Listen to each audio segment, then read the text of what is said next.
makes you happy? Be yourself, be positive. Just another mindset. Hello, friends, and welcome to a new episode of the Just Another Mindset podcast. We need a paradigm shift if it comes to our economic and social systems. Let us drive this change together. The Just Another Mindset podcast shares inspiration and tangible techniques on how to create seismic shifts in an outdated system, collectively and for individuals alike. My name is Ismael, and each week I bring to you a relevant conversation, message, or theme that will not only entertain you, but help you to change towards a more meaningful and satisfying life. Get encouraged by listening to successful thought leaders, inspiring individuals, and impressive changemakers. Change from within will last and create positive results for all of us. Let us get inspired and embrace collective changes for the better. Reiner Kraft is a seasoned technology leader, engineer, scientist, and coach who shares transformative principles on presence, mind management, and biohacking using the latest science of epigenetics. During his tech career, he spent 20 years in Silicon Valley and the past 6 years in Berlin, Germany, working for companies such as IBM Research, Yahoo, Zalando, and startups while exploring novel approaches to leadership and new work methodologies to build purposeful and impactful organizations. In this episode, we talk about mindful leadership. Reiner has been a tech leader for decades after moving to Silicon Valley in 1996. We elaborate how Silicon Valley has changed over the past 20 years, and we talk about burnout. You will learn about mind management and different practices that help you to become more aware of your body and mind. We deep dive topics such as meditation, measuring your thoughts, and forming new habits. You will learn about the gadgets that Reiner uses himself to track his progress, and we discuss being present. And with that, Reiner, a warm welcome to the Just Another Mindset podcast. And my first question for you today is, how do you feel and what is on your mind?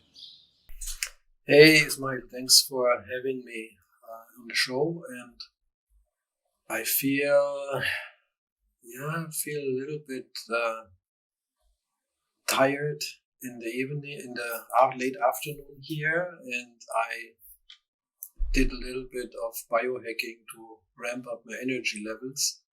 So I hope they'll kick in very shortly. It was a very busy day, but I'm looking forward to the conversation.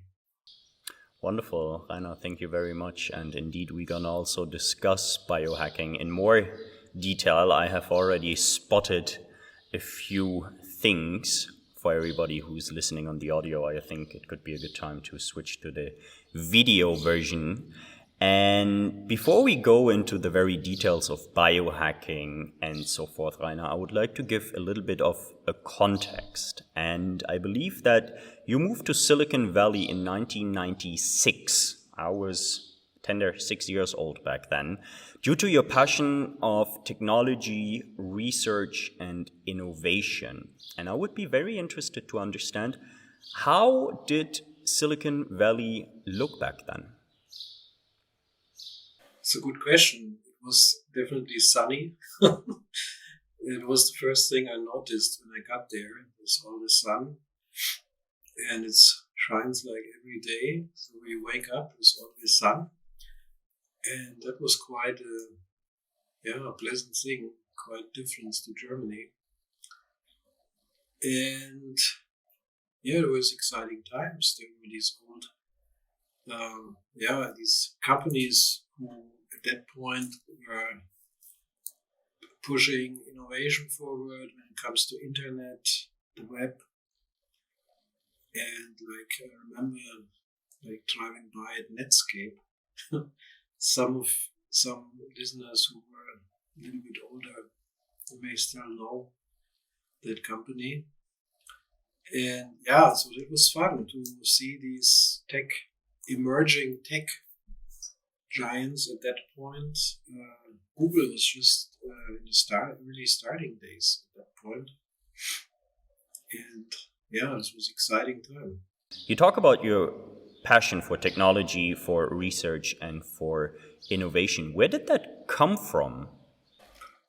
I would say that it's always there. It's always want to experimenting with things like science. It's probably a scientific mind. Explore things, curiosity, and when I was still a teenager in these days, I would already remember buying my first computer, which was a Commodore VC20. So it was the previous version of C64. So again, some people in these days they probably still remember, but that's when it started. When I was learning to program and experimenting with programming, when I got really excited about tech, the possibilities, and then going deeper and deeper into it from that point.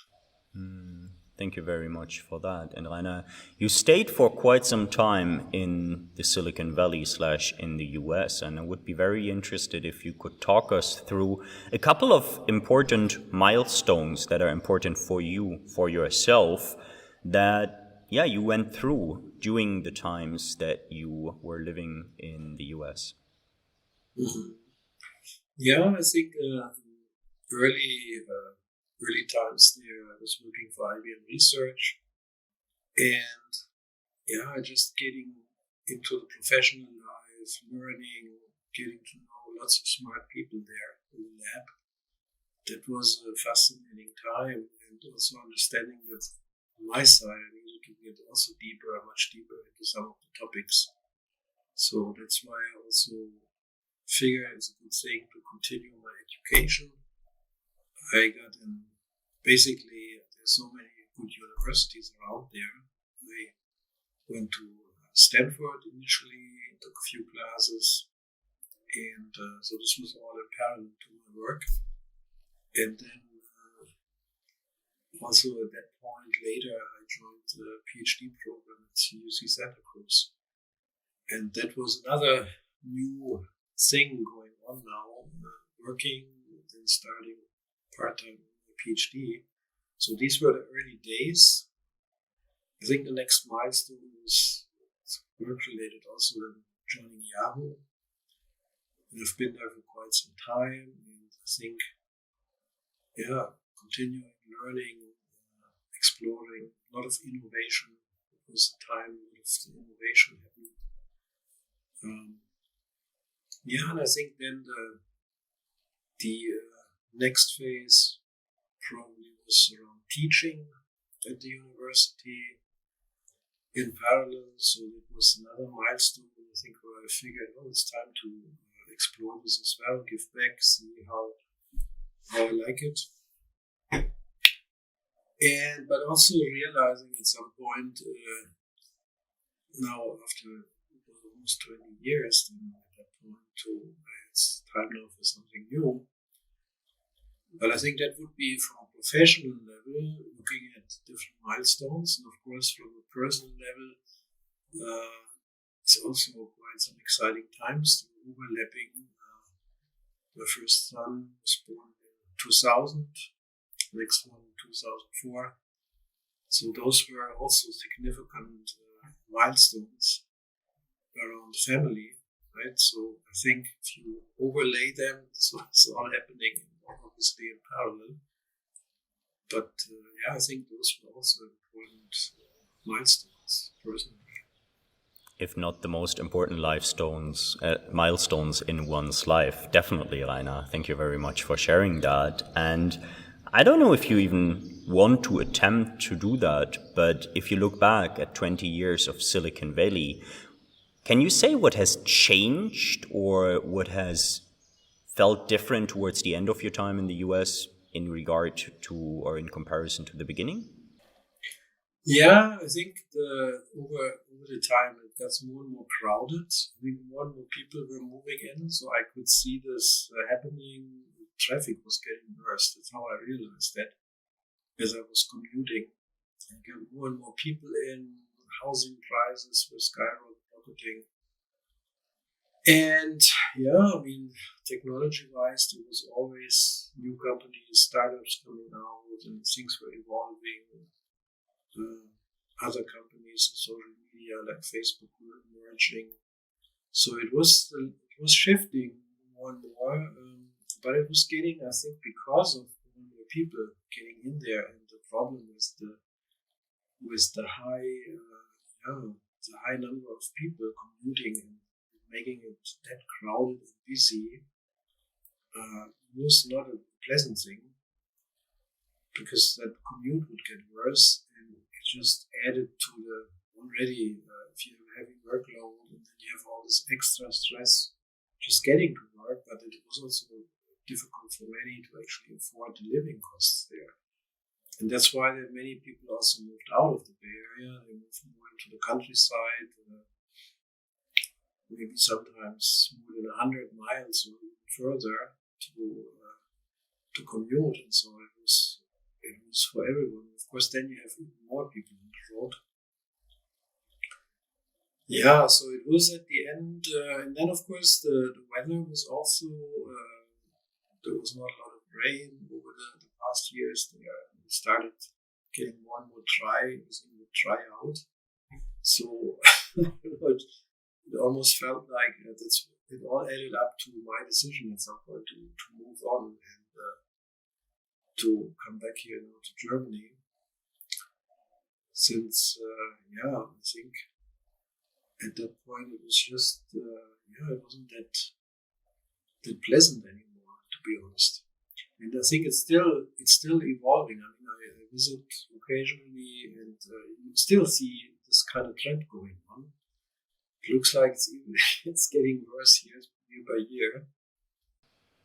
Sounds like an exponential change, somewhat, that it started at the beginning and now it's changing quicker and faster towards something that you don't really call home anymore. Yeah, I don't know if it's exponential. It just felt like it's adding up, and it looks like still things got worse. There's also more and more because of the price acceleration. It looks like there's also more and more homeless people in the streets. That happened as well. I was surprised the last time I was there and seeing all these homeless people. What's going on here? What the heck, right?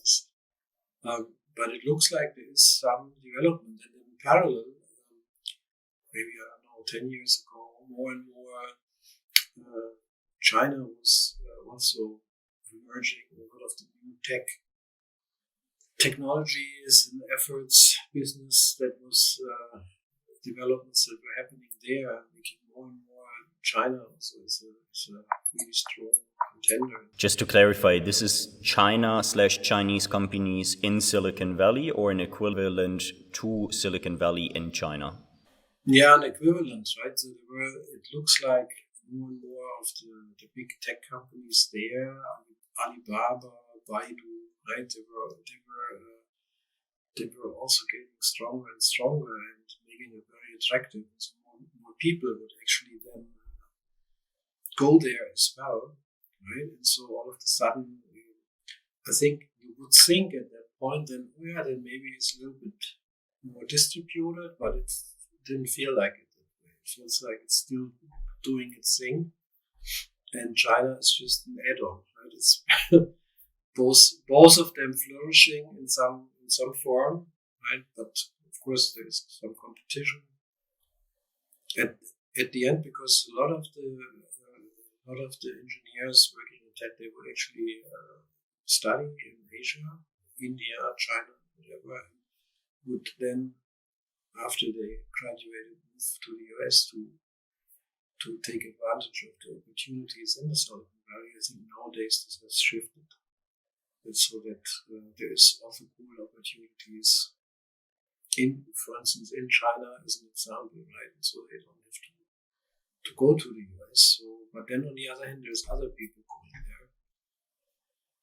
Thank you very much, Reiner, for talking us through on your path to become and also stay a tech leader, I just want to call it. And I would like to use a quote from your website, and it reads the following. After some years of success, it became evident that my workload was just not sustainable. My mind wandered off and my performance dropped. My mind was just unable to cope with the long-term pressure. And I think this goes hand in hand with what you were describing earlier. It was very fast-paced, there was a lot of workload, it got busier and busier. And I would be very interested, what did you do when you realized that, and how did you approach that realization that you felt that your mind is not coping with the environment so well anymore? Yeah, I think I got even stressed even more. What's happening here is I try to put in more work to basically compensate. That was the idea, but I realized it's not feasible like this. It's not sustainable. So that was quite something. To say, oh, now what do I do? So I didn't know. I didn't even know the term stress for myself. Usually, this was not something I was not getting stressed easily, but it was just the sheer amount of stuff going on that eventually got me into a stressed mode. And at that point, I had no clue what to do. How did you deal with that stress? You just said you basically tried to work harder, so maybe I rephrase my question, but living in a very stressful environment, how much of a topic was or is burnout in Silicon Valley at the time that you were living there, or also today?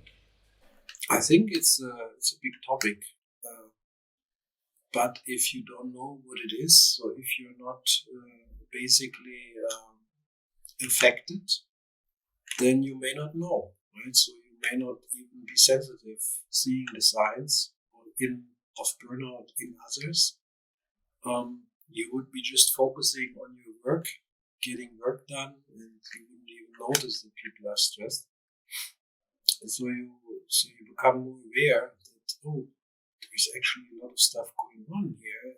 And then once I got more and more into this, I realized, oh, this is a real problem. And then you actually started talking with a few people, and then you would also learn from some of them. They would share some of the stories, and you would be surprised. Oh my goodness, this is like widespread.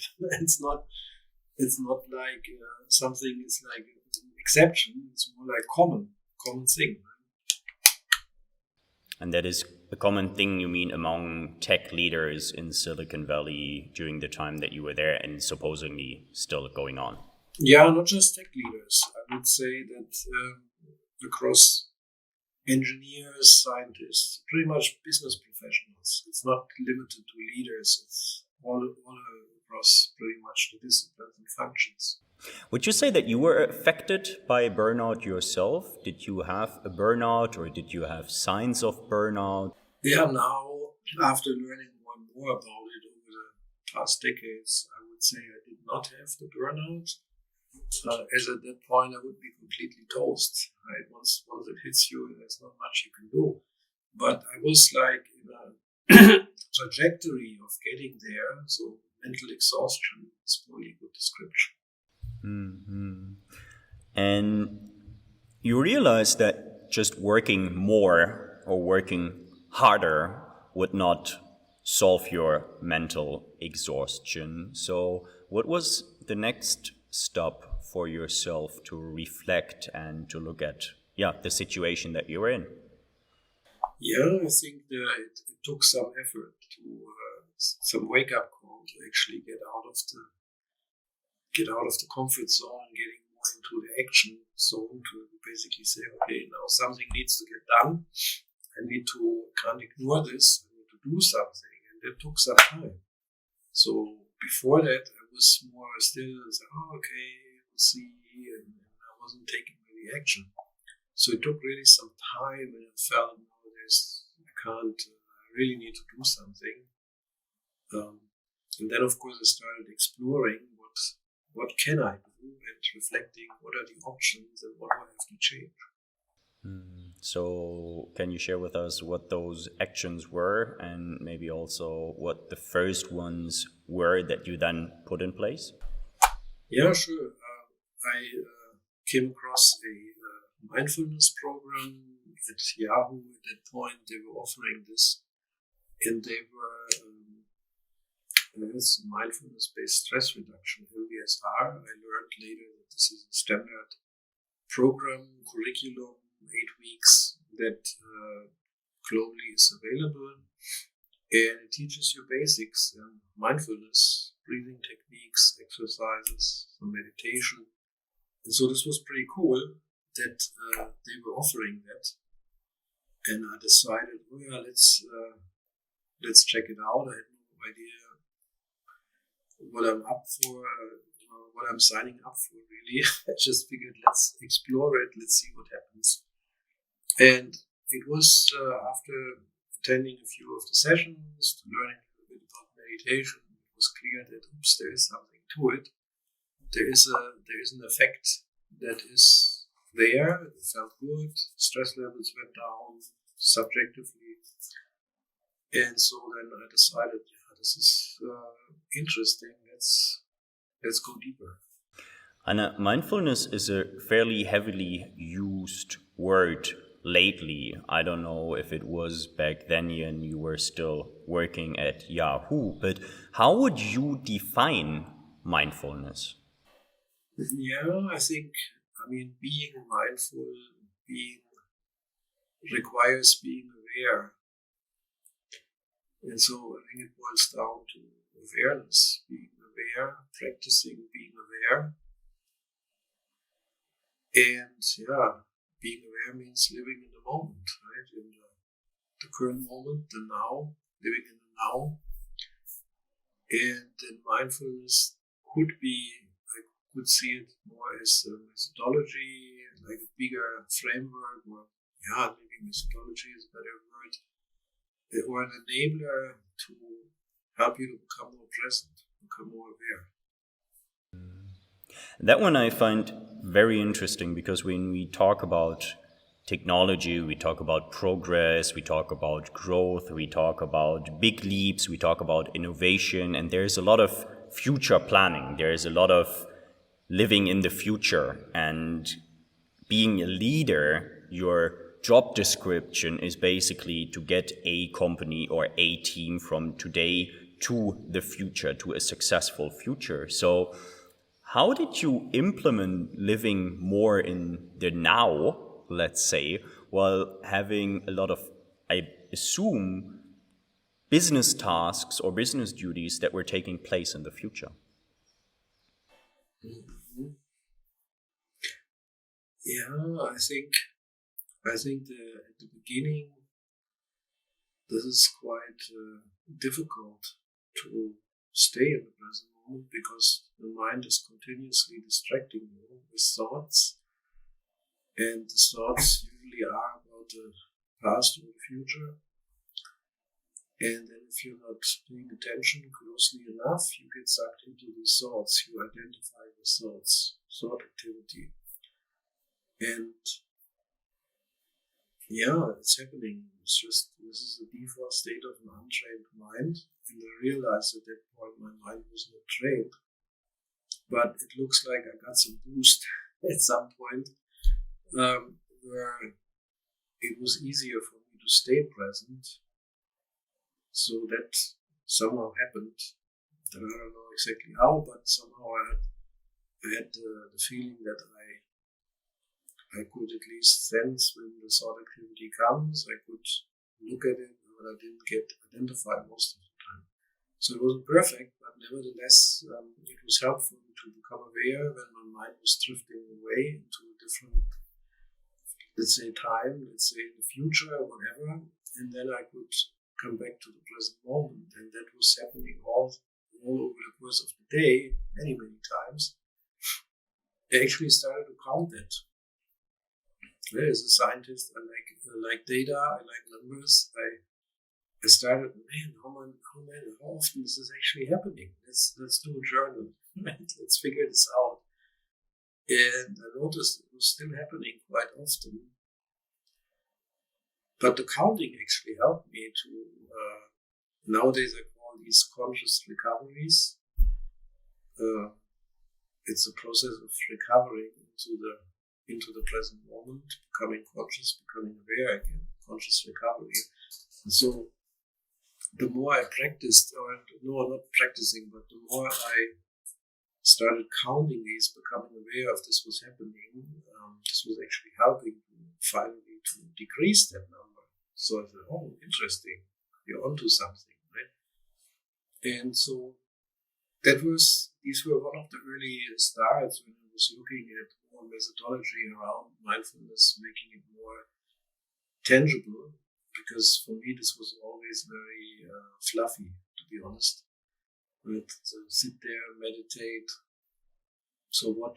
So how do I know now this is actually helping me to become more resilient? How do I know my mind is now more calm? Right? What are all these aspects that I had no clue? Right? Is this actually getting better? Is it getting worse? So that's why over time I got more and more into figuring out other ways to look at this more systematically, because if you're looking over the course of the day and you want to know whether you're actually improving in terms of being more in the present moment while all this stuff is happening around you, how do you know it's getting better? And so that's why when I realized this activity, basically counting these events when I was drifting away and looking at them, reflecting in the evening, was actually part of the process of becoming more aware. And it worked, right? So this was the fascinating thing. It was not like some extra practice, because I was basically, the only thing I did was at that point I was keep becoming aware when it happens and record it, right? 1, 2, 3, counting it, right? There was no extra effort in a sense, except a little bit of the counting and logistics on writing it down maybe and summing it up in the evening. I'm doing this for a few weeks and seeing what's happening. And this is how this whole area, what I now refer to as measurable mindfulness, evolved, right, from early experiences.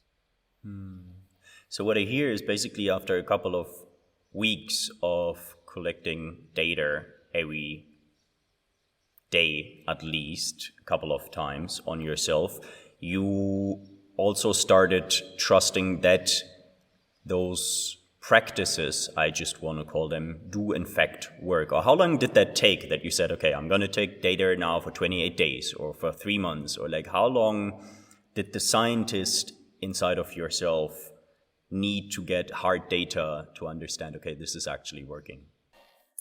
Yeah, I think maybe a few months, not that much. Like for this exercise, the reason was it was quite tedious to track it. And so after a while, I noticed that if there's so many, at the beginning it was like the numbers were getting up, because you would become more and more aware, you're more sensitive when this is happening, because now you were trained to look for it. Numbers were increasing. And then figured at some point it got more stable, and then I said, okay, well, that's kind of annoying, let's see. But then things were moving down over a few weeks, and at some point I decided, okay, now it's enough. I think it's clear that that this is basically working. It's no longer needed to track this type of event, these conscious recoveries. And even nowadays, when I start working with people, teach them how to do this, I say it's a similar approach. I encourage them to first do the cumbersome work of the tracking for quite some time, few weeks, until the numbers get up to a certain amount, and then usually I tell them after a while, okay, that's it, that's enough, because then this process becomes pretty much automated, and then at that point there is no really need for the tracking anymore. Of course, you can do it if you're up for it. It just feel like the value is diminishing at some point. No, understood. Is that process of becoming aware then also what you called earlier the trained mind versus an untrained mind? Is a trained mind one that is becoming aware of such things and of the data and of the impact that, certain events can have? Yeah, I mean, there's different aspects of the trained mind. There's many aspects. In fact, I think one of the aspects is indeed the ability to doing these conscious recoveries, basically getting out of the daydreaming mode back into the present moment. That is one aspect, that you can do this seamlessly. You're pretty much doing that on autopilot. Then you're actually in a pretty good shape. Right? If you don't get identified with all this thought activity, the mind at some point is not producing that many thoughts anymore. So that's actually another point. It's also something I started tracking, is number of thoughts. Right? How many thoughts per minute, per day? That is an interesting number when you start doing this, but you also realize the untrained mind, this is another aspect of the untrained mind, has a lot of thought activity, lots of thought activity. And if you learn how to count them, which isn't easy at the beginning, but can be done through training, and you get better and better at it. That's why usually these numbers increase at the beginning, because you're just learning to count better. And so then the number of thoughts are increasing like crazy. You say, oh my goodness, I'm doing this stuff, it's getting worse, but it's just part of the training, right? And then number of thought activity is quite high, and then the trained mind is then characterized by a very low thought activity, ideally zero thoughts per minute. That would be a desired state. And then there's more aspects to the trained mind. So I'm not sure if I covered all of them. I'm sure I didn't. But at least I got many different aspects. What I refer to as a trained mind or trained state of mind compared to the untrained state of mind. And there's also a whole area of technology and research around science, around neurofeedback, neuroscience, when we go into actually on the brain itself, looking at brain waves. And again, you can see then, based on EEG patterns and different wave frequencies and distribution of that, you can also see whether this is a trained state of mind or an untrained state of mind. So that's interesting. So there's a lot of science that also then nicely correlates with these different states. And I think that goes back when researchers, this is nothing new, when they did experiments and studies and looking at different experts in meditation, like monks in Tibet, wherever in Asia, right? And looking what is the effect on the brain of 10, 20, 30,000 hours of meditation. How does it look like? And so you would see different patterns when you scan these brains and look at these patterns of brainwave distribution. And so you could see that there is something to it. And that's why there's so many papers out there that tell you about the benefits of meditation and all the good stuff that's happening. So it's all researched and it's well documented that there is all these benefits. But also from the application layer, so when I talk about thoughts per minute, I think it's more like an application layer, because thoughts is already happening within the software of the mind. The mind I usually refer as the software. The brain is the hardware. And so on one side you can get data out of the brain itself, the hardware, using, let's say, these brainwave distributions, and that tells you something about the quality of the trained state of mind. But you can also, on an application layer, when you look at the software itself, the mind, well, sometimes I use the phrase mind operating system. As I'm a computer scientist, like computer geeky words, operating system. It's like Windows or like Mac is the operating system. And so the mind at the end is just the operating system that runs on the brain. And that analogy is quite helpful to explain some of these things. And so you can look at this on the operating system level. You can see what does a trained state of mind look like. But then, there's application like apps. On your smartphone, there's apps. And again, here you could see certain apps that are running well, running not that well. It's little programs, behaviors that you're exemplifying every day. And so you can also see if the operating system is taking care of those apps running smoothly, then things are in much better shape. But if the operating system is not taking care of them, let's say one of those applications is eating up a lot of resources and draining pretty much the battery, so to speak, a good operating system would identify that this app is not behaving well and terminate it, right? Kick it out. And so that's why a lot of these ideas that come from computer science, methodologies, processes, that are still, they're fully applicable to this and help to better understand this, right? So that's why for me this was helpful to think about it in these terms, because then I could say, well, there's these apps, so these are certain things, behavioral things that you're doing, and then there's this operating system, the mind, and if you get the mind actually in a good shape, in a good trained state, then the operating system is running much smoother, taking care of some of those apps that are not behaving properly, right? Get them, sort things out there. But of course, you can still improve these apps by debugging these apps. You can upgrade these apps, get a new version of different apps. so you can see a trained state of mind basically means an optimized version of the operating system, your mind OS, and optimized versions of these apps running in there, right? And also optimal states of the hardware. So also making sure the hardware is running effectively. Because if the software improves, how this works, the software is continuously improving. And if you keep using the old hardware, at some point the software is running so slow because it just needs more power to run effectively. This is then how you throw away your smartphone, and then you have to buy a new one. Right, and this was in the old days with computers.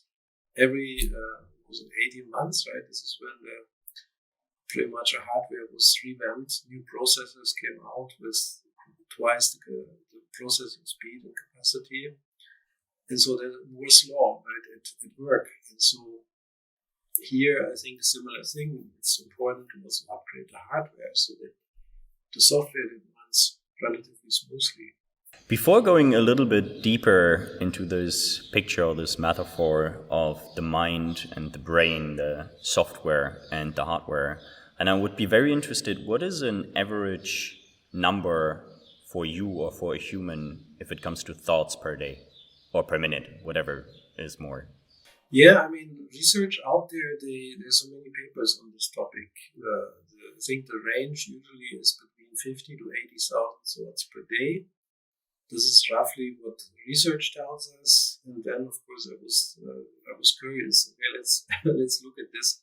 The problem is many of these thoughts, they get originated, but they're not making it to the surface, to the conscious mind, and so you can't count them, but they're still getting produced. So the number of conscious thoughts per day is probably lower, still high, but lower. And once you start actually counting your thoughts, you get good at it. It depends, right? It can be about 10,000, 20,000 or so per day, roughly. That's quite a bit of counting per day. And I believe, if we say 50 to 80,000, but even if we say, okay, let's roughly 20,000 conscious thoughts per day, I'm not exactly sure about the number of words per day, but I think it's also around that number, like 15 to 20,000 words per day. So I find that highly interesting that we have as many thoughts as we speak words each and every day. That's a lot of computing power, let's call it. I think it's worse, right? I think there's more thought activity than you actually speak. Right now, when we're talking, there is no thought activity at all. We're just talking. So the mind is, at this point, thought activity is 0. And now we're speaking, now we're increasing the number of words, word count goes up. But for the untrained state of mind, even in a discussion, the mind would still outputting thoughts. So while I'm listening, you already think about the answer, what the other person is talking about, so you're producing thought activity. But yeah, I think it's actually worse. I think the actual number of thoughts per day is much higher, and then a thought usually comprises many words. Right? A thought could be like a statement, like I should be eating less, whatever. And then you have one thought and you have 10 words, something like this. But just also to clarify, you're not counting like from the morning to the evening all thoughts that are coming up. The idea is you do some sampling, you do a little exercise of sampling in the morning. You may do one after lunch. You may do one in the evening. So you have maybe 2 or 3 data points over the course of the day, and then you can do some extrapolation. It's not about precision here, but it's more about discovering some trends, right? Do you have more thought activity in the morning? Is it higher in the evening, or the other way around? So you learn about your mind, how it's performing, and some of its properties. Would you have more thought activity in the morning or in the evening? Is that something that you can make a statement towards? I think it depends. I've seen people, since I work with many clients nowadays, I see different trends. Some people they have a very calm state of mind in the morning, and then over the course of the day, it gets more and more stressed, and more thought activity comes up. There's people that are completely the other way around. They have a lot of thought activity in the morning, and then the mind gets more and more quiet in the evening. Interesting. So hard to tell. Right? It could be depending on a certain personality type. I don't know. No, definitely would be interesting to maybe put that data next to the data of the circadian clock or the chronotypes. When is it that people wake up or have their most productive / their most creative / their most comfortable times, in order to understand, okay, how can we actually link that, or what does that mean? I'm sure there are people doing that research already. And I would be very interested, you talked about your clients and you also talked about certain components of what you call mind management. And there are various aspects that you mention in that regard. And we talk about neuroscience, we talk about biohacking, epigenetics, mindfulness, and neurofeedback. I believe that neurofeedback and mindfulness we have already spent a bit of time in today's episode on. But if we talk about neuroscience, biohacking, and epigenetics, maybe we can shine a little light on them, all three, and you could tell us what they mean and also what they mean to you personally. Yeah. Well, so awareness was the first pillar what I usually talk about. Awareness is being aware, being in the present moment, and then there's certain KPIs, key performance indicators around where you are, and then of course there is methodology like mindfulness is, for instance, one that helps you as an enabler becoming more aware. And there's all kind of different techniques. Once awareness now is okay, let's put check mark here for now. Moving to the mind, the software, the mind operating system. There's also been a lot of research being done around neuroscience, and it's a very complex topic. That's why people study it and get a PhD in it and become a neuroscientist. So it's basically tied to also how the brain works and going really deep into this. And neurofeedback is basically an instance of discipline that also goes back a long time, where people that were looking in terms of biofeedback or in general feedback mechanisms can be used to make changes to how the brain behaves, right? And so we covered this a little bit. Different brain waves distribution, like when you sleep, delta waves is basically very low frequency, 0 to 4 hertz, and then it goes all the way up, theta, alpha, beta, gamma, and so on.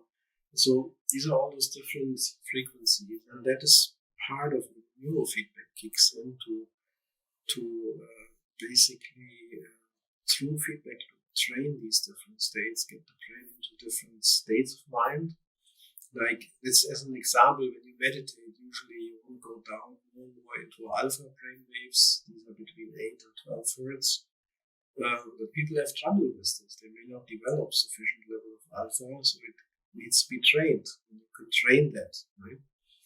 And so, or the other way around, people may not get enough beta. Beta is the thinking mind over the course of the day. When you want to have more processing, and you want to get more beta. And like as an example, people with some ADHD, they may have, for instance, too much theta, which is again more lower part of the spectrum. It's delta, theta, alpha, so it's between 4 and 8 hertz. And so they have too much of it. It's almost like daydreaming, right? This is like this cloud kicking in when you're in normal, like nowadays, right? You talk with someone with high theta level, it's like this dreamy thing. It's hard to, the beta is too low then at that point. And so this ratio between theta and beta is actually a very critical thing to look at when it actually becomes, when you want to diagnose someone who has a problem with ADHD, then yeah, you can look at this ratio and then there is some conclusions around it. So these are the interesting stuff. And so that is helpful when it comes to really basic capabilities of the brain and thinking about what can be done to, for instance, become more focused or to meditate better. So these are, and that's why I refer to those usually also. It's still a little bit more on the hardware side of things, but then it's already mingled between mind and brain. It's always hard to really separate this completely out. And then neuroscience itself, this whole area of psychology, right? This is huge. There's so much there, and then you can go in trying to understand how now the mind works, hypnosis, different ways to go into the subconscious mind, the conscious mind, layers in between. And so this is quite complex. And for me, from a practical side, once I started studying this a little bit more, and I realized, oh man, this is definitely a very complex field, and you can't, I mean, you could do degrees in different aspects of the mind, right? In many years. And for me, the practical aspect was more around what are typical apps, right, in the mind operating system that are important to for the upgrade process. So what's really important there? And then I realized there are things like limiting thoughts, false beliefs. There are things like reactive patterns. There are things like old stale energy patterns that you're carrying around and releasing. So those were things that, like, common themes that were coming up as sub-optimized functionality of the mind software. And that makes things a little bit easier now if you think about, okay, so these are these areas of the mind and or maybe different aspects of the mind. And then I refer to this whole area as mind management. It's also, mind management itself is also used in the context of neuroscience. But for me, this was basically, well, it's these apps, you need to manage them. We need to better manage them. How can you do that? How can you debug them? How can you improve them? And identifying what these apps were made it much simpler, because now I can say, well, there's these 3 or 4 or 5 different things that the mind operating system basically needs to take care of with different apps. And let's look at them, let's study them, let's see, but most importantly, what are some methodologies for each of these, how to upgrade them? Like the example, limiting thoughts, false beliefs, right? They're usually deeply rooted in the subconscious mind. how can you surface them? How can you change them or get rid of them if you don't need them anymore? How would you prioritize the different apps of the mind to work on? Let's just call it. You talk about limiting beliefs, and you've mentioned a few more aspects. How would you decide which of these to work on first, if that makes sense? Yeah, it makes absolutely sense. So this was over the years I discovered that it makes sense to start with some of these limiting thoughts. As you become aware, as awareness, your level of present awareness, your LPA, if that one increases, then with that awareness, you can actually see some of these patterns. So it's quite natural that you start looking at them. And so it's like a low-hanging fruit. So you can start working on them. Then the next aspect is these reactive patterns that I mentioned. They usually are, in many cases, they're related to these limiting thoughts. So there's a connection there. But they're much harder to work on. So that's why they come in the next level. So it's also very practical. You start with the easy stuff and work your way up.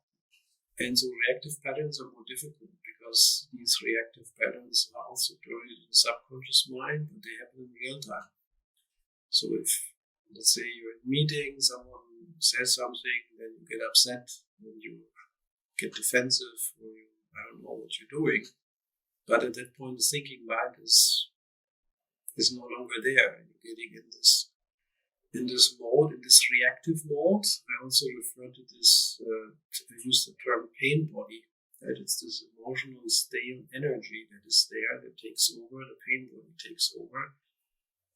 It's also a good analogy. And those are harder because they happen in real time. So you're in that meeting, stuff happens. So what, right? And you can't really control it, right? You can't. At the beginning, if the mind is not a trained state of mind, you can't control those things. They just happen. You get completely, the mind gets sucked in. Your pain body takes over. So this is a good analogy. So pain body is also not something I came up with. This is Eckhart Tolle. He is a very popular author and spiritual teacher. He's talking about in his work about pain body. But it's so, the terminology and the way he describes it is so relevant to describe this behavior of reactivity, right? And so this one is harder to do, whereas these limiting thoughts, these are things you can look at. You could do, let's say, meditation, and you can set an intent, oh yeah, show me some of these patterns, right? What I'm doing, what do I believe, right, to be true? Stuff may come up or not. But let's say some limiting thought comes up, you discover it, you can look at it, oh, interesting. It's more a theoretical exercise, but it helps in the debugging process. Nevertheless, it's nothing urgent. Whereas reactive patterns, they happen in real time. So that's why they're more harder to work on. But it's another aspect. Then another aspect is letting go. That's an important one, which is also associated with these properties and qualities of forgiveness, gratitude. Those are tightly related to this. Because letting go means there is now some of these reactive patterns, they pop up, right? But why are they there? Well, because there is still this old energy there stored somewhere, which is not going away until you actually start to look at it and let it go. And so let it go then comes as the next step. Because, again, this is a harder one. The forgiveness for many people is not that easy. They get stuck in this and they don't want to let it go. And so they don't want to forgive. And so that's why forgiveness is a harder one to work on. But it's important to clean up and clear up all this old stale energy. So it's another aspect of mind management. To do this on a regular basis and even do it on a daily basis. And it's like a daily shower. Right? You get rid of all this new stuff that's accumulating because this energy is accumulating every day. There's still all this old stuff. So you can see that it's already a lot of work. Getting rid of all these limiting thoughts, upgrading them to to better thought activity and beliefs that are more helpful, getting rid and replacing all these reactive patterns. It's a lot of work. Then you have all this letting go stuff I was just talking about. So you can see years of work. This is not something you do over a weekend at some retreat, right? You can't do it that efficient. I think the most effective thing for letting go so far, what I've seen, is when I was attending a program from Dave Asprey. He's the very popular biohacker, and he is also incubated and founded this program, 40 Years of Zen. And they use technology and a very effective process where you go there for a week. And then they use all the stuff that I was talking about, neurofeedback in all kinds of interesting, innovative ways, so that you can actually get an effect on your brain. Often there's the marketing we talk about is like 10,000 hours of meditating. And I think there is something to it. It's maybe not 10,000 hours of meditating exactly, but you make a lot of progress by focusing 1 week from the morning to the evening of cleaning up this old stuff. That's pretty much what you're doing, right? And then you feel lighter. Not at the beginning. At the beginning, it's getting worse. The first 3 days they were like hell, but then it gets easier. Once you lose this old energy, you can forgive. You can let go of these things, right? And I think that's the tricky point. And so those are things of mind management that this is really a lot of work, but it's worth doing it. And then there's other aspects of mind management I refer to as clarity on your vision, purpose, because that is also something you have to, with increased awareness and with all this stuff pretty much dissolving. And what's left is, why are you here? What's the reason? Why are you here on this planet, right? What's the deal, right? And you have to think about this. And this, usually you can do this well when the mind gets more in a trained state. Then you achieve this clarity, you actually tackle these things. Before that, it's usually more intellectual exercise. When people are usually driven by the egoic mind. When the ego is basically the mind software. There's just another term. Your personality, your ego, or your egoic mind tells you what your purpose is.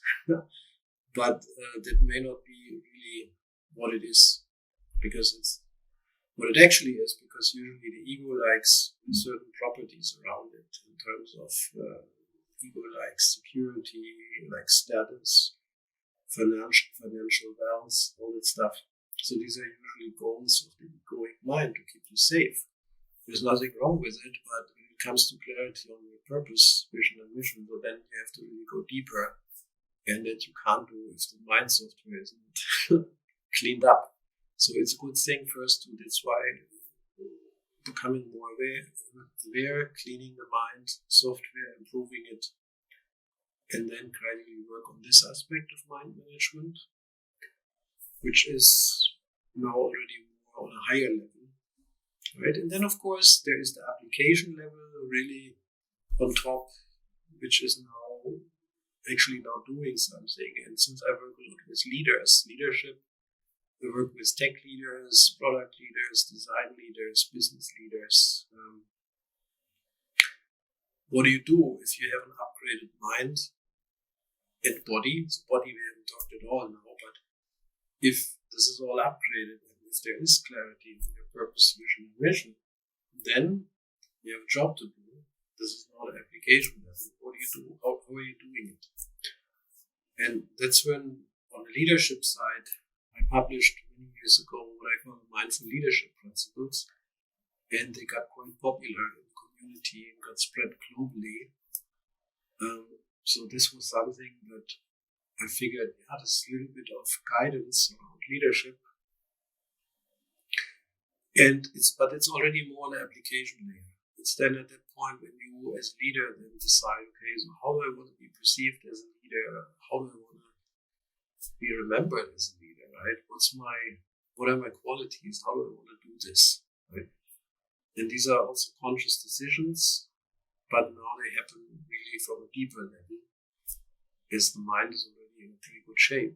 And of course, you have, as your body is upgraded as well, right, through biohacking, epigenetics, what we haven't talked about yet, but if the body is also in good shape, it means you're very resilient, you have lots of energy, then you have a clear mind, which is not producing all this excess thought activity, which is straining your energy. So, but instead you have now this energy, you can actually get it to work for problem solving, creativity, innovation.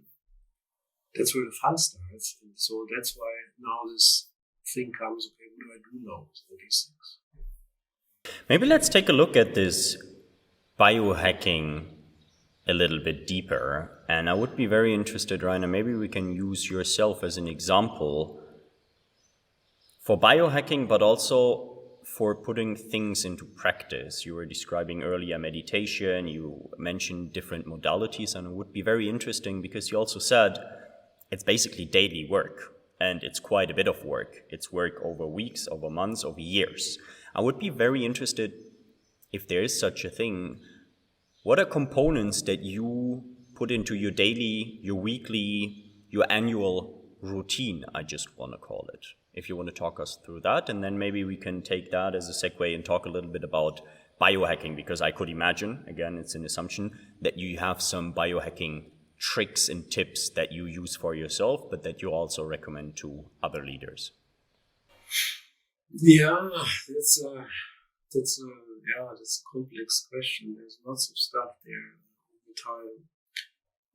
It's at the end, it's based on forming new habits, healthy habits. That's what it all boils down to. It doesn't matter if it's for the mind or for the body. So you have to figure out what serves you well. That's why you need a data-driven approach. That's what I recommend, to actually look at data to make decisions, not let the mind decide it, making you poor decisions in many cases. So that's why at the end of the day, experimenting in an agile manner. You do this for the mind, you do this for awareness and for the body, right? And then you can call it awareness hacking, mind hacking, biohacking. So those are three different things. But the idea is hacking, right? It's like a hacker. You try stuff out, you figure things out, you hack it and see if it works. And if it works for you, great, let's do something else. So I think what's hidden there is something like an agile process, experimental process. And then you have to figure out what works for you. That's different for everyone. It works for me, it doesn't work for someone else. But that's why you have to play with these things. And that's usually what I give when I work with clients. I give them choices on the methodologies. They look for the mind, let's say, limiting thoughts, false beliefs. There are so many different methods out there on how to tackle this problem. I played with many of them. I found a few that were quite effective. And then I usually suggest, well, start with them and point you also to a few others, experiment, see what works. Right? And then for some it works very well, for others not, when they try something else. But what matters is then how do you know it's working or it's not working? It's the data part. Right? What are the biomarkers? What are the KPIs to look at? And that's the most important piece. Right? So, and then if you find something, you measure it. You don't measure and learn. Right? You learn, you see if it works. And if that works, then you continue doing it. And then you have to make it a habit. Otherwise, it's not going to stick, right? It doesn't help you to debug the mind for 2 weeks and then you stop doing it. It's not sustainable, right? Because in 2 weeks you can't upgrade it.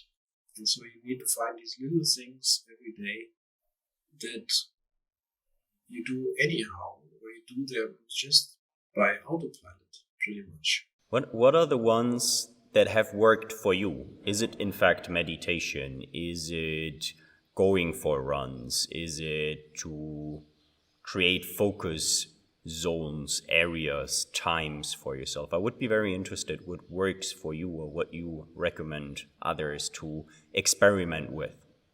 Yeah, I mean, those things you mentioned, they work for me very well, but it's a broad range, right? If I, let's say I want to meditate 20 minutes in the morning to get started, 10 minutes, depends.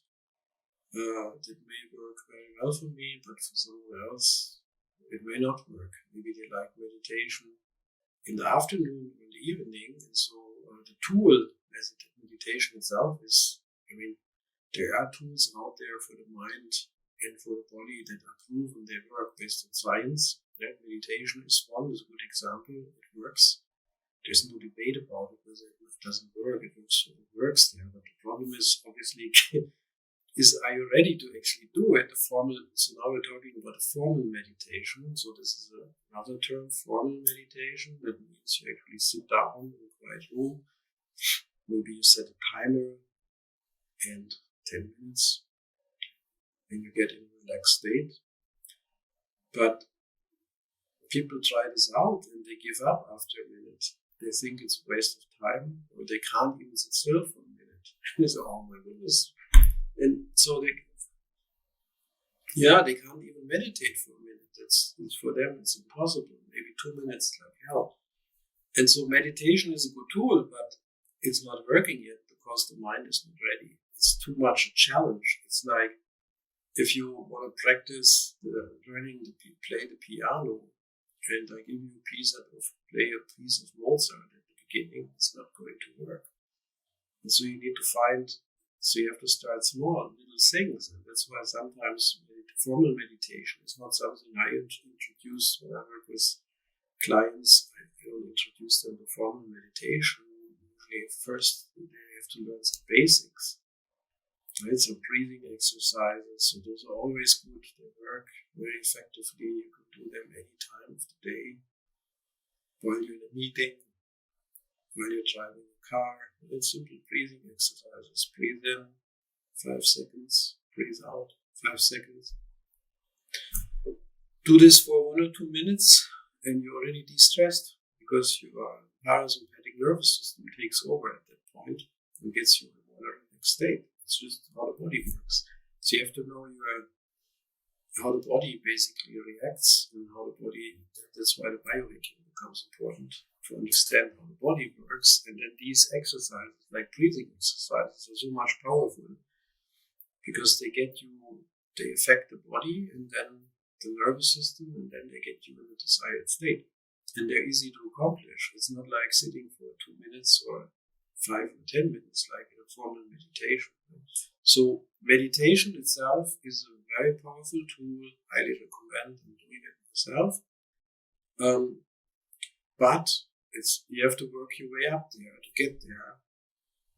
And then when you do that, then you can evolve your meditation practice over the years. And you can also use technology to guide you through the meditation. There's so many cool things out there nowadays. They can be quite helpful. But at the end, tech is also not needed. Some people, they say, I don't need tech for this, just meditate. And that's fine. But if you want to make some progress fast in meditating, I definitely recommend using technology.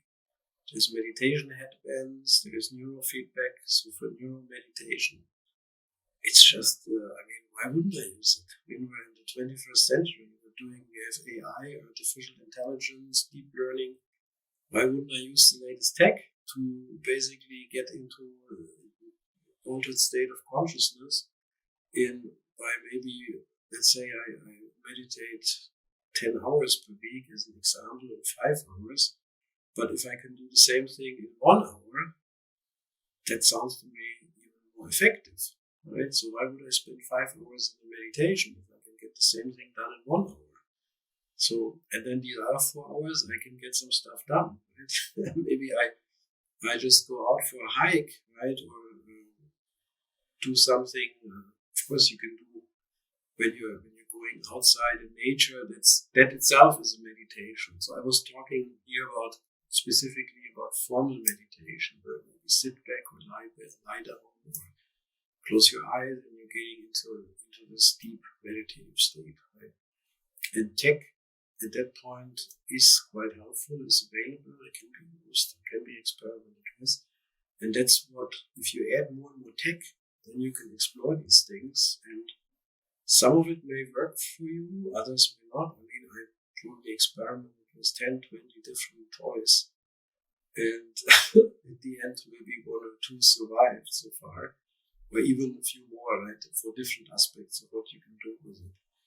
But it's not everything that comes out is actually working. So you have to really experiment and see if it's helpful for you. And then how do you know it's helpful? And then again, you need your KPIs. What are the gadgets or toys that you stick with? Well, I mean, the simple things. I mean, I use here my Oura ring. That's one of the standard stuff, I would say, for every biohacker. It's just a standard. If you want to keep track of some important KPIs on your body and also mind, right, you need a ring like this. What does it track? Pretty much everything you can imagine, like from activities, sleep, breathing, right? Body temperature, lots of things, right? And it gets better, of course. They added, like, the last version, it measures oxygen levels, especially during the night. So they keep adding stuff to it. But at the end, it helps you keep track of activities, sleep, and an overarching status of your body. So that's a good baseline. Right? Of course, it's not perfect. There could be more that you can look at. But I think that is one of the most fundamental tools. And other things like Apple Watch or whatever, these are preferences. They're out there as a fitness trackers, sleep trackers. It's something you can experiment with. So far, Oura ring is still the best. Right? So I'm not affiliated with Oura or anything. Right? I'm just saying it because it works. Right? The quality is really good, and it's easy to wear. It's a lightweight format. Right? If you compare that to like a big clunky watch in the hand here or wrist. But it's all preference, and people like this. So that's why I'm saying some people don't prefer, I like maybe this watch here, smart watch. And there's also many cool ones out there. So Oura ring is a favorite. There is things for meditation like Muse, MUSE, meditation headband. It still works very well. It's a consumer device, and it helps you with meditation, getting a little bit better into meditation. How does it do that? I would be very interested. So does it basically track the different alpha, beta, theta you were mentioning earlier, or what does it track, and how do you use this data to improve your meditation? So they're not disclosing those details. It's some proprietary algorithms that they're using. They have more high-level kind of data points. They talk about like getting in a calm state. So there is something like an active state, a calm state. There's something like recoveries. When you're basically in an active state, you go back to the calm state. So they have their own definitions or report on that. So basically you would say, just to make that tangible for myself, you would wear the headband, you would go into a meditation for 20 minutes, and it would tell you for 3.5 minutes you were in an active phase, for 12 minutes you were in a calm space, and for 4.5 you would be in a different space or phase. Exactly, yeah. And then you get some points even for that. And you get some real-time feedback. You get real-time feedback. Like if you're getting a calm state, all of a sudden you hear some little birds chirping, right? And if you get more in an active state, you hear like thunder, lightning, whatever. With some I don't know, some waves at the ocean might getting bigger. And you can feel it. And so it gives you this real-time feedback. And that's why it's a form of neurofeedback as well. It's a very lightweight form, but it works, right? It gets you the brain likes these birds. And so the mind gets trained on, if I do this, then I get the bird, right? So it's a way of neurofeedback, but again, it may not be that precise, given that the device usually are much more expensive if you want to do better, more stable tracking of your brainwaves. That's why some of these other devices, the professional devices, the price point is like 10x. I would love to see those headbands being tested on Tibetan monks, and I'm very sure somebody has done that before, so I'm just going to do some research and see what happens then.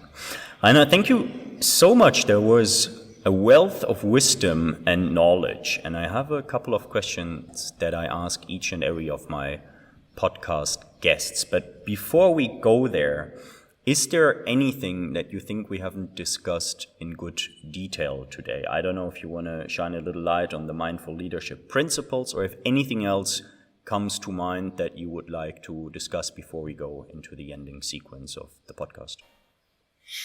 Yeah, no, I think we covered a lot of ground. And I think the focus areas were around awareness, they were around mind management. I think we actually went quite into depth into mind management, so this is great. Mindful leadership principles is someone everyone can read up on my blog, themindfulleader.net. I'm sure there will be some links out there later to look at these and see what can be done in terms of leadership and defining leadership style. What we really haven't touched is the whole area of biohacking, the science of epigenetics, and really upgrading the body, which is what, and this is probably another episode, right? Because there's even more there, right? Because the body is also so complex, and how to upgrade the body in a good way. This is, and the potential that you can do, right? Upgrading the heart rate, this is huge. And that's why I think the thing here to say is that these are all three are related. The body, so you want to upgrade the body so that you can improve your cognitive, mental processing power and abilities. You have more energy, more resilience, so you're not getting sick all the time.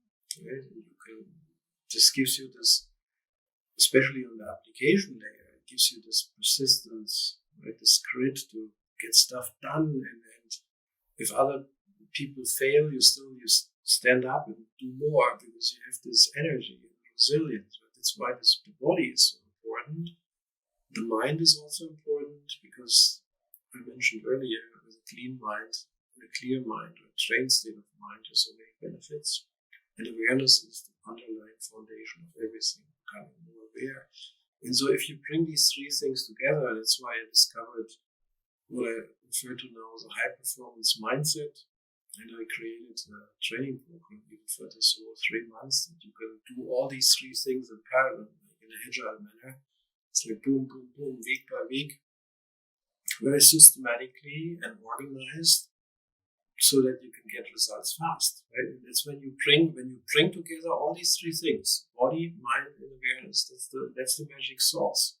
Is you have to bring these together. It's not sufficient to do just a little bit of, let's say, awareness, let's say meditation. Yeah, meditation is good, but where is meditation paying into? Well, it's paying into awareness mostly.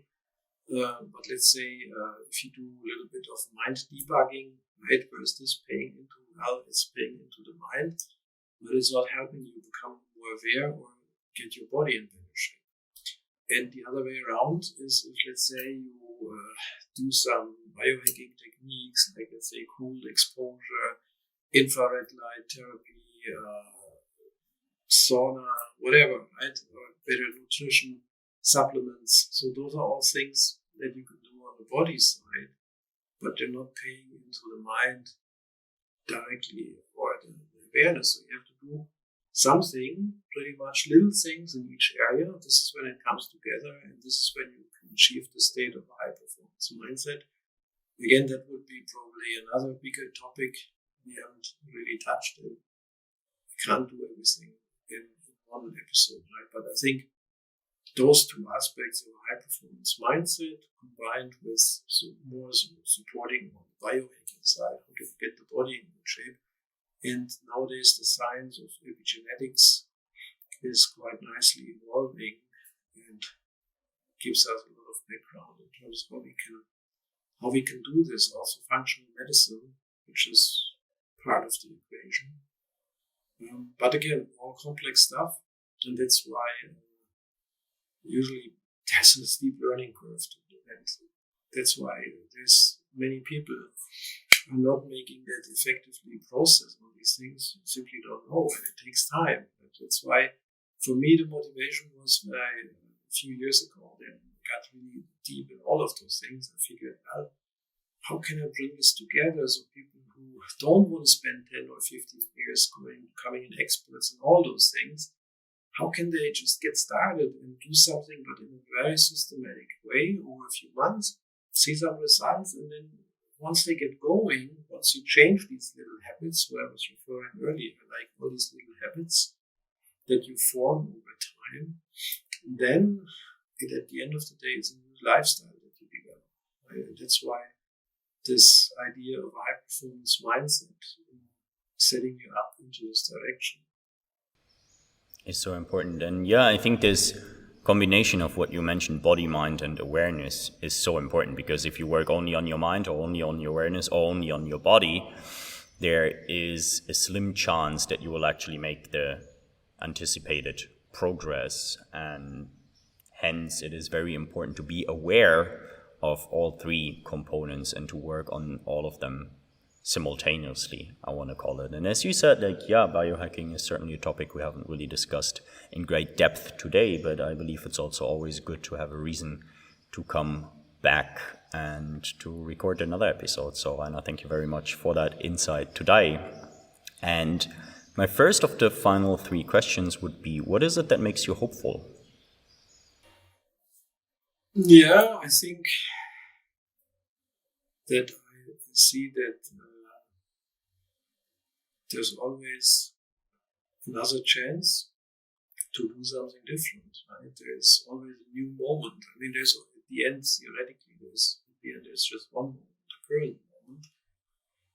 But there's always, then within that moment, there's always a new chance to do something different. And this is how people evolve, or in general, all of mankind is basically evolving in this process.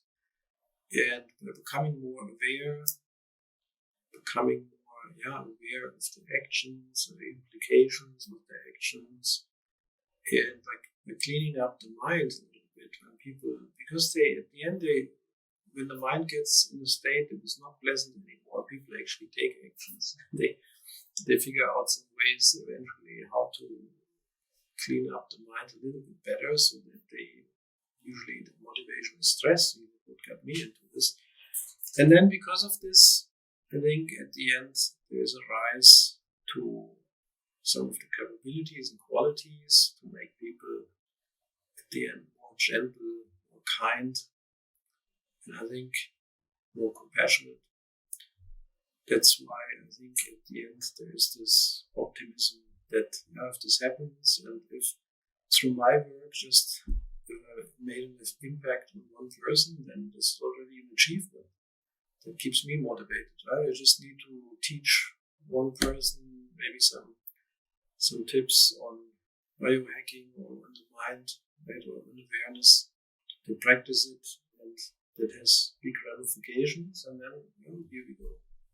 And I'm very sure you make that impact, Reiner. And maybe that's a little shout out to everybody listening. If you like what you've learned over the past hour or so, let Reiner send him a message. And appreciate the work that he's done, or that you have done, Reiner. And it certainly is impressive. And as you said, it certainly sounds like you became an expert on all the different realms, and that should give hope as well. Thank you very much. And the second question would be, who are your mentors, or whom do you look up to personally? Yeah, and that is also a good question. That is also evolving over time. Because once you get into this, there's always, you learn about new experts, and then there's always from that you learn another one, and so on. And so it keeps evolving. I would say that in the field of awareness, so if you're separated in different fields, I would say that I mentioned Eckhart Tolle before as a spiritual teacher, but is someone who can bring these topics in a very clear and simple words, very very clear statements. There was a lot of inspiration there, so definitely I can recommend listening to some of the work he's done on this one. I still keep following him. There's also many more that talk about awareness, consciousness, growth, and so on. So this is a big space, but it touches closely to spirituality. So I think if you keep looking at it from a very practical experience standpoint, from a science standpoint, it's a fascinating area. It's evolving, especially research around consciousness. It's became more and more area of research in the past decades. So that's on that side.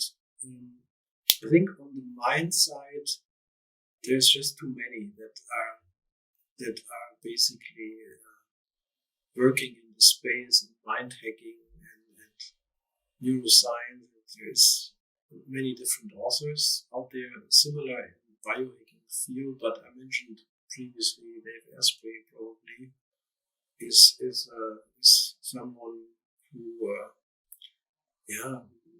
definitely gave a lot of impulse, still does. Just had a new book released on these topics, but he's probably, since he's doing it for such a long time, I had joined some of his mentorship programs, even this, what I mentioned, 40 Years of Zen, and similar Eckhart. I went to many of his retreats, workshops. Those I got really a lot of good stuff out. And of course, then the work there points you to all kind of different work. So I would say I usually try to read a book a week or so.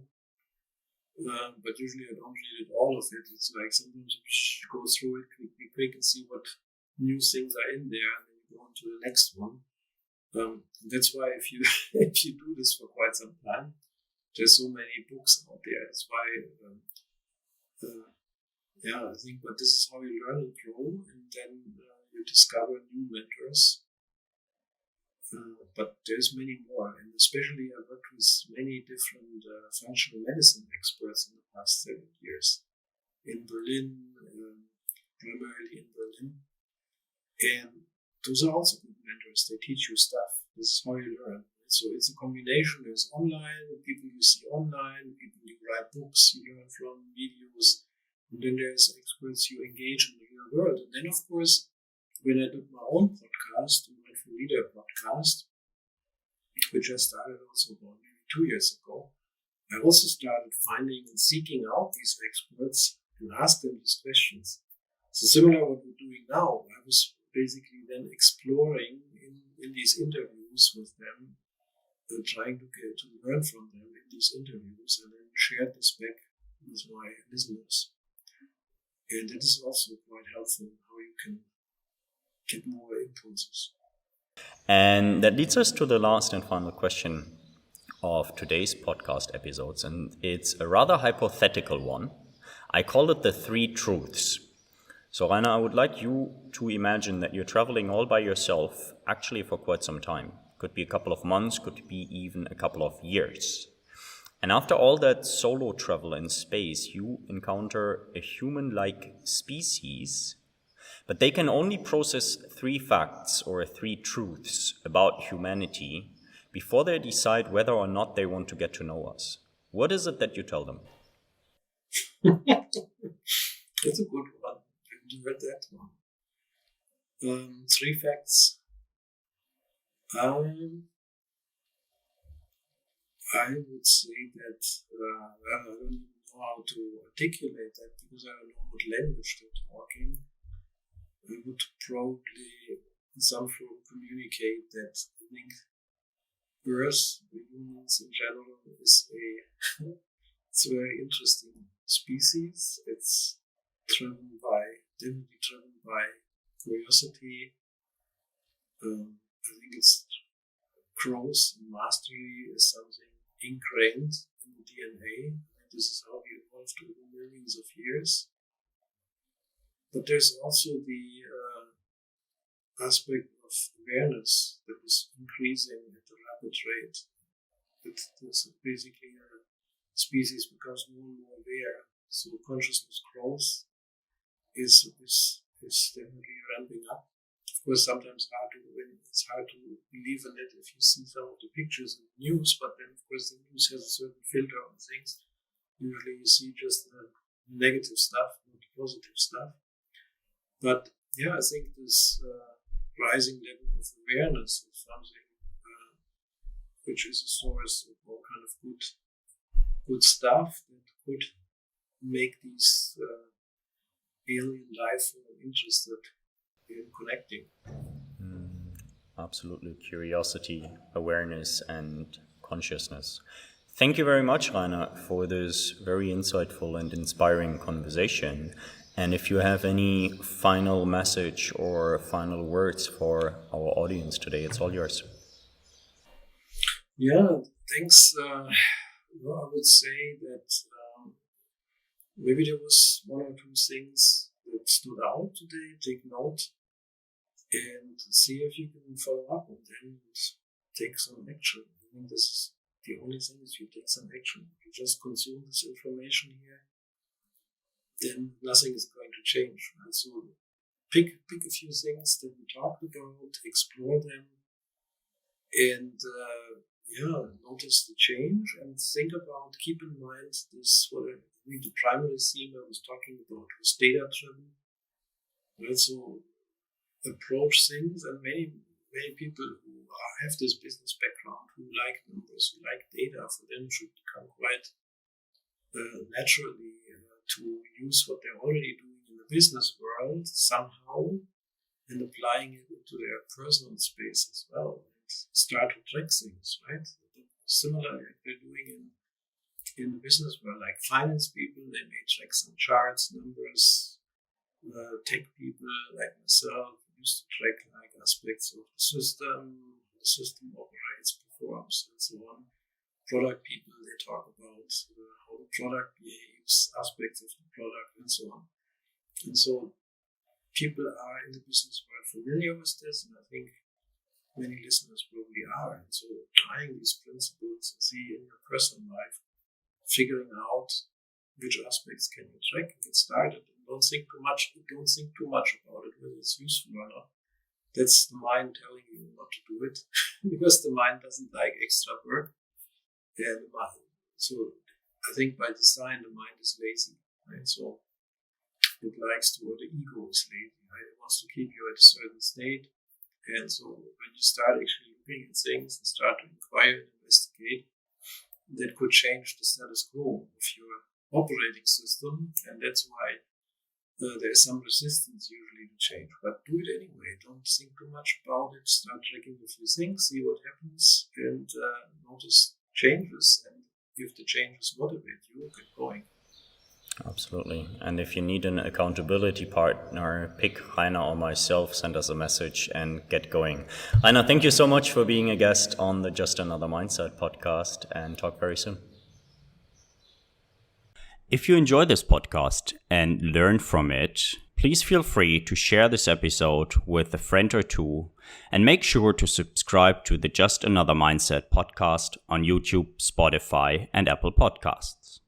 If you're listening on Apple or Spotify, please use the next 10 seconds to give the Just Another Mindset podcast a rating, and know that you will help me to create more meaningful content like this, and also that it will help other people to find this content and get inspired as well. If there is any future topic or guest that you would like to hear more about on the Just Another Mindset podcast, please let me know by leaving a comment on YouTube or sending a mail directly to contact@ismaelwondergarten.com. And if nobody told you lately, be reminded that you are worthy, you matter, and you can achieve anything.